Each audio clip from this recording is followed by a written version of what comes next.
Dia sepatutnya ada kerusi tau. Ada tempat ikat. Tapi ni kan apa? Buat biasa je kau tengok dia ikat. Dia gunakan kaki dia. Dia tahan kaki dia je. Ni pakar.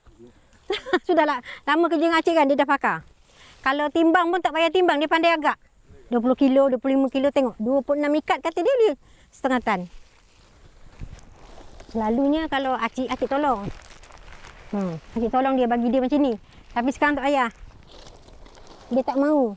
Anti sakit, tak mau. Dia tak nak makcik tolong. Dia tak nak, dia tak bagi. Makcik sudah tua, dia tak bagi. Baik ni. Kalau malam pun pukul 11 kakak ambil pandan, dia datang angkat.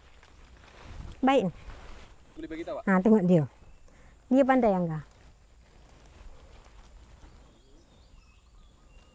Tengok tali pun tak ada buang-buang, tengok dia pandai. Berapa kilo? Ini 10 boleh. 10 boleh. Ha. Batang dia kecil lah. Batang kecil. Patutnya besar.